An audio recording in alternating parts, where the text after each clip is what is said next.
warahmatullahi wabarakatuh. Alhamdulillahirrabbilalamin. Assalatu wassalamu ala ashrafil anbiya wal mursalin Sayyidina wa maulana Muhammadin wa ala alihi wa sahbihi ajma'in, amma ba'd. Pemirsa yang berbahagia, pada kesempatan kali ini saya akan membahas terkait dengan bekal yang seyogyanya manusia persiapkan untuk menghadapi kematian. Tentu ketika kita membahas terkait dengan kematian, ada manusia yang sedih, ada juga yang bahagia, dan ada pula yang khawatir ataupun takut.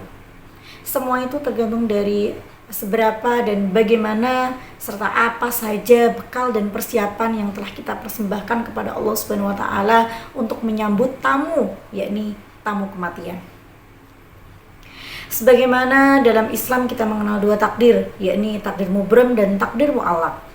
Pada saat kita membahas terkait dengan refleksi makna Iqra kemarin, aspek yang kita bahas ialah terkait dengan pengoptimalan takdir mu'allaq, di mana Allah Subhanahu wa taala memberi kesempatan, memberi peluang yang seluas-luasnya kepada manusia untuk mengupayakan sesuatu hal yang terbaik, untuk berikhtiar dengan memaksimalkan segala apa yang manusia punya untuk mengembangkan potensi dan anugerah yang telah diberikannya. Dan untuk menyeimbangkan itu semua, maka seyogyanya manusia harus senantiasa menyadari bahwa kematian itu tidak tahu kapan datangnya. Ajal itu tidak mengenal usia, tidak mengenal apa profesi kita, tidak mengenal kaya ataupun miskin.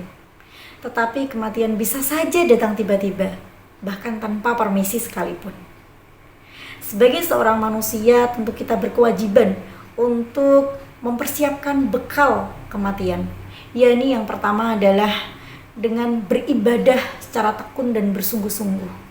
Dengan kita menyadari bahwasannya dimanapun kita, dalam kondisi yang bagaimanapun, kita senantiasa berada dalam pantauannya, kita senantiasa tidak terlepas dari belas kasihan Allah, maka dalam kehidupan ini seyogyanya kita harus mempersembahkan sesuatu hal yang terbaik.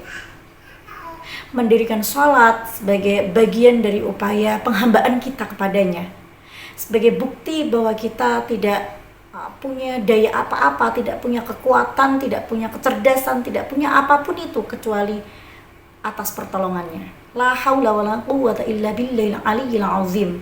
Maka ketika kita membahas terkait dengan filosofi sholat, kita akan menyadari bahwasannya di sholat, di gerakan-gerakan sholat itu sudah menandakan bahwa kita itu adalah makhluk yang sangat lemah tanpa bantuan dan kuasanya.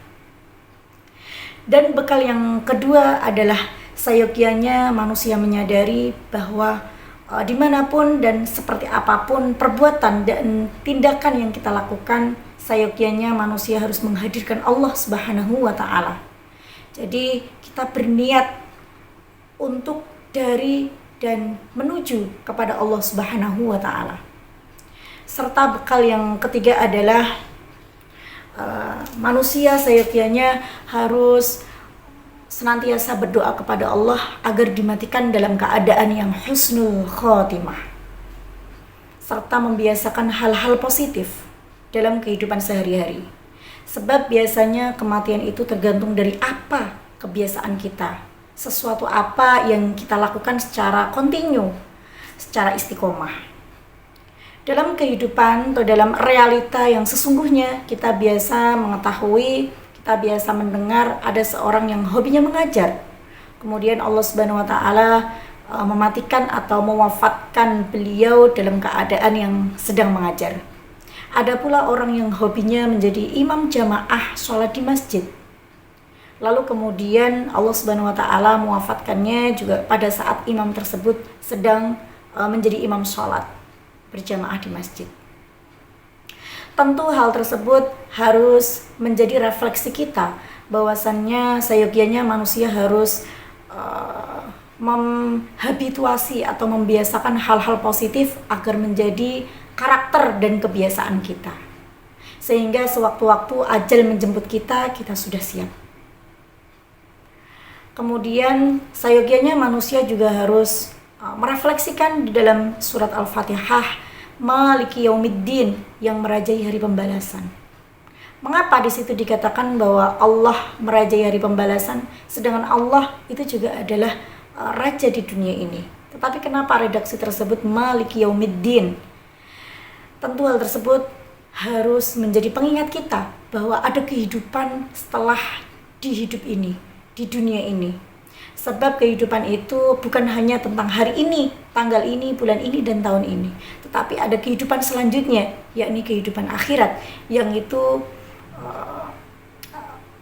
membutuhkan pertanggungjawaban kita. Ya. Jadi di kehidupan akhirat adalah kehidupan yang kekal dan abadi selama-lamanya. Maka Allah memerintahkan kepada kita agar sayogianya manusia itu menjadi manusia asing di kehidupan ini. Kun fid dunya ka'annaka gharibun aw 'abirus sabil. Jadilah kamu manusia yang asing, sehingga ketika kita asing di dunia ini, maka kita akan rindu jalan kepulangan kita, yakni di akhirat. Terakhir, saya mengutip Mahatma Gandhi yang mengatakan, jadilah kamu ketika pada kelahiranmu semua orang tertawa bahagia dan hanya kamu sendiri yang menangis. Dan pada kematianmu semua orang menangis sedih dan hanya kamu sendiri yang tertawa. Petuah inspiratif itu seyogianya menjadi inspirasi kita agar kita dapat menjadi insan yang baik, dapat menjadi manusia yang berdampak, berkontribusi, dan bermanfaat bagi segenap makhluk-makhluknya. Rabbana atina min ladunka rahmah wa hayyi' lana min amrina rasyada. Demikian yang dapat saya sampaikan, semoga bermanfaat. Wassalamualaikum warahmatullahi wabarakatuh.